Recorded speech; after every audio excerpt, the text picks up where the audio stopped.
Hi, my name is Shirley, and I'm a 31-year-old office worker. A year ago, I married a man named Mason. We met on a blind date, and after dating for a year and a half, he proposed.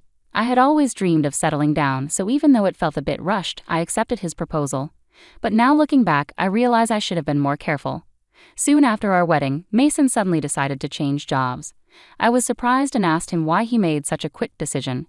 He said his previous job didn't let him fully use his skills. What shocked me even more was that he had already quit and would be leaving his job at the end of the month. Luckily, he found a new job quickly, but it paid less than his old one. At first, I wasn't too worried because I was also working. But then Mason started pressuring me to quit my job. I might have considered it if his new salary was enough for both of us, but with his recent job change, his income was lower, and he kept saying it would go up soon without knowing when. Quitting my job under these uncertain financial conditions seemed risky. We needed my income to keep saving money and cover our basic expenses like rent and car payments. It just wasn't practical to rely only on Mason's salary. One evening, Mason handed me divorce papers, trying to scare me.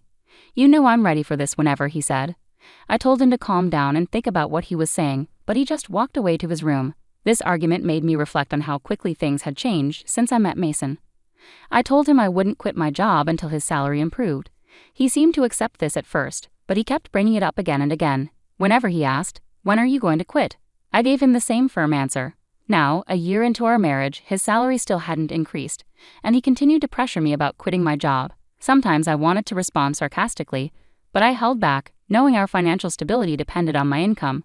If quitting my job was so important to him, I felt he should focus on advancing his career to earn more. As time went on, I started to understand why Mason was so insistent on me leaving my job. It became clear during our visits to his parents' house. Whenever we were with his mother, Martha, Mason would act concerned and say he wanted to make her life easier.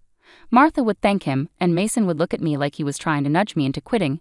He suggested that his mother needed help, but Martha was perfectly fine. She was healthy, active, and even worked a part-time job that supported her hobbies and social life. She didn't need me to take care of her, but Mason kept pushing the idea. "If only one of us were home during the day, we could check on Mom daily," he said out of nowhere. It seemed he imagined me visiting Martha every day, which felt unnecessary and overwhelming. I asked him directly what he expected me to do since Martha was perfectly capable on her own.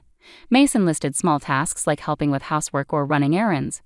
It was clear he had ideas about how I could contribute, but none of them seemed to justify me giving up my career. This constant cycle of requests and explanations was exhausting. I needed Mason to understand that while I was happy to support his family when needed, quitting my job without a good reason was not something I could easily agree to. After all, Martha had her part-time job and spent most of her days out with friends.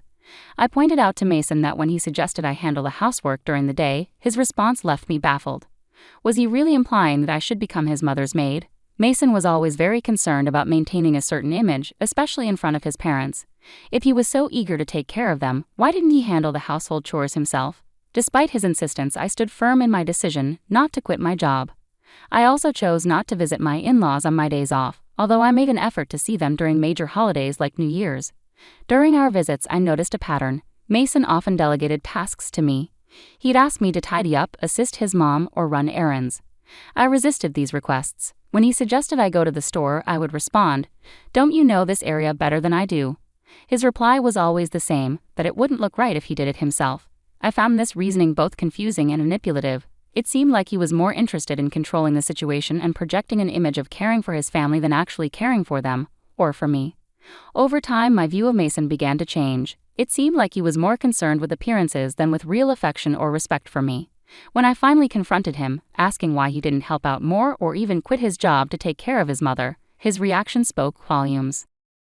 He looked disgusted and uncomfortable, saying, "That's not something I'm supposed to do. I'm giving you these instructions so my mom will think you're a considerate, useful wife. You should realize how kind I'm being to you." His words revealed a lot. He wanted to dump all the hard work on me while making himself look good, as if he was doing something extraordinary. But I'm not his servant, and I don't deserve to be treated with disrespect, especially in front of my in-laws. It became clear to me that Mason's priorities were completely skewed. He cared more about appearances than about having a genuine partnership and supporting each other. If Mason keeps making these unreasonable demands, I won't stay quiet. I'll stand up for myself. Despite many discussions, Mason hasn't changed. He constantly pesters me with the same old question. "Are you going to quit your job?" Every time we visit my in-laws, he continues to boss me around just as he always has. I finally reached my limit. I decided it was crucial to have a serious conversation with him. We need to talk about our future, I said, hoping to steer our conversation in a constructive direction. What are you even trying to say? Mason retorted, clearly annoyed. I'm honestly fed up, I replied. I'm tired of you constantly asking me when I'll quit my job, and I'm exhausted from you pressuring me to take care of Martha. I laid out my concerns to Mason. Why are you fed up with that? You're my wife, and it's your duty to care for your husband's parents, Mason argued. Don't you think that's a huge responsibility to place solely on me? Shouldn't you, as their biological child, be responsible for helping with the housework and taking care of your parents in the first place? I challenged his outdated views. No way, it's the wife's duty to do it. Are you the kind of person who doesn't care about family? Mason accused, clearly upset by my resistance. I'm disappointed to hear you say that, he added. Sensing an opportunity to expose the double standard, I asked, then let me ask you this. How have you been taking care of my parents? If I asked you to care for my parents, would you do it? Mason looked at me blankly, unable to see the parallel. What are you saying? Why should a husband take care of his wife's parents? So does that mean you won't take care of my parents now or ever? I pressed, trying to highlight his inconsistency. Husband's parents and wife's parents are completely different, Mason replied, missing the point. What difference does that make? I don't get it, I said, feeling frustrated. I didn't realize you were so clueless. It's like talking to my old boss, I continued, dismayed by his lack of understanding. What are you saying? Mason asked, confused. I'm saying that both sets of parents should be important, and we should take care of each other's families, I replied, emphasizing the importance of mutual support and equality in our responsibilities. So you only prioritize your own family by blood? I'm so disappointed in you, I exclaimed. I won't be visiting your parents anymore. Why would you do that? Enough is enough. I'm the one who wants you to stop this nonsense, I retorted. No way. How dare you talk back like that? My mom is right. Mason shot back, his temper flaring. Mom was talking about you. She said you're a badly behaved wife. That's why she gave me this. Mason pulled out a piece of paper from his bag. It was divorce papers. What? You already had divorce papers ready? I was shocked, but Mason seemed oddly proud. See? I scared you, didn't I? I'm prepared for this anytime, so think about what you just said, Mason declared smugly before storming off to his room. Unbelievable. Why is Mason so selfish? That look of triumph on his face, it's clear the divorce papers are just a threat to make me obey him. The fact that Martha was involved made me even more suspicious. Mason is acting like a puppet for his mom, trying to control me while following her orders. It's ridiculous. I won't let Mason have his way. How can he not see that our marriage is in trouble when he acts like this? His lack of understanding just annoys me more. Mason had already completed the divorce papers and had them signed with witnesses, including Martha and his friends. This meant I could sign and file them whenever I chose. The next day after Mason went to work, I filled out the divorce papers and submitted them to the city office. As a precaution, I also filed a notice of non-acceptance of the marriage certificate. I called my parents and explained the situation, knowing Mason might try to file the marriage certificate on his own. When my parents learned that I had prepared the divorce papers, they were initially shocked but fully supported my decision. Outraged by Mason's behavior, they immediately offered to help me move my belongings. Taking leave from work, I had my parents come over, and we relocated all my things to their house while Mason was away. I decided to stay with my parents for a while. It was the first time in a long time that I felt truly comfortable and at ease in their home. Reflecting on my marriage, it became clear that Mason never contributed his fair share to our household chores. I was the one cooking dinner after long work days and handling all the cleaning and laundry on my days off. On top of that, he expected me to also care for his parents, which was just not feasible. That evening, Mason called me, probably just back from work. Hello? Hey, where are you right now? I told Mason, I'm at my parents' house. He sounded surprised and annoyed.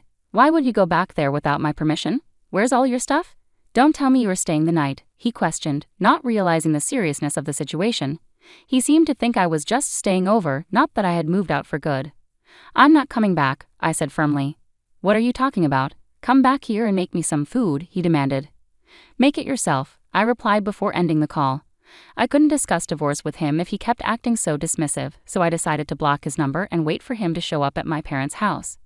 A week later, Mason arrived at my parents' home with his parents. They'd all looked serious as we sat down in the living room. It was 3 against 3. How could you leave without my permission? Mason demanded, his voice full of disbelief and accusation. You were treating me like a housekeeper, Mason. All I ever asked was that you take care of your family responsibilities, I said, standing my ground. That's not true. What kind of wife am I if I don't take care of Mason? Martha, his mom, gave me a fierce glare. My father started to get angry, but I quickly spoke up. Mason told me to quit my job and take care of Martha, claiming it was my duty as his wife. Yet when it comes to my own family, he expects me to handle everything alone. Ultimately, Mason wants obedience and uses me to care for his parents while taking credit for it. That's why he prioritizes his parents over mine. Martha continued to glare, but Mason's father, Liam, looked confused, as if he hadn't known about this. "Let me clear the air," Mason said, suddenly blaming the idea of divorce on his mother. "Why would you suggest that?" Liam asked, surprised. "Oh no, it's because Camila has an attitude problem," Martha stammered. "And did you say that my parents aren't a priority?" I pressed. "Well, it's only natural that your parents come first," Martha replied defensively. "Don't be absurd. I came here to support you after hearing about the unfair treatment Camila endured, but now it seems you're the one at fault. Don't hide behind her parents' authority to get your way," Liam said, making Mason visibly shrink in his seat. Liam then apologized to me and my parents. "I'm truly sorry for the trouble caused by my foolish son. I will have a serious talk with him." "Liam, you're not to blame, so please don't apologize," I replied. "Thank you for your kind words, but there's something else I need to say." I turned to Mason, who looked nervous.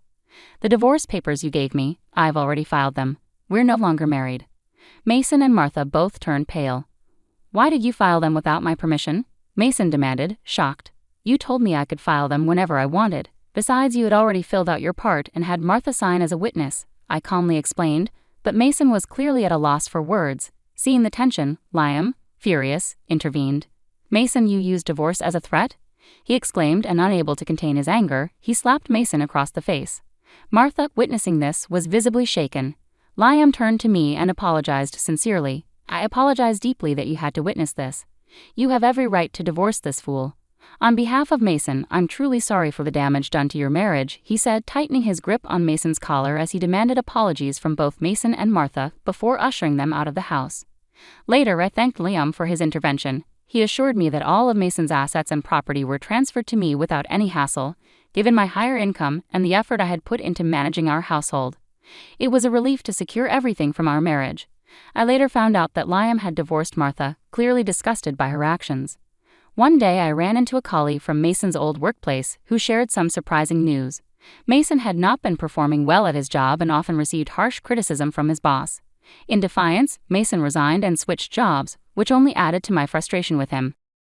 Rather than taking responsibility for his shortcomings, he blamed others, which likely contributed to his lower pay at the new job. Now I'm relieved to have left him. I've rented a cozy apartment and am enjoying living independently. Work is going smoothly, and I even received a recent raise. Currently, I'm not interested in relationships and prefer to focus on my career. Mason always cared more about appearances than actual abilities. He maintained a facade at home but failed to improve professionally. Sadly, many spouses use divorce threats as leverage, thinking it gives them power, but it's a big mistake. I hope they realize their folly and find happiness alone. Meanwhile, I'm grateful to have moved on from Mason and look forward to meeting someone special in the future when I'm ready.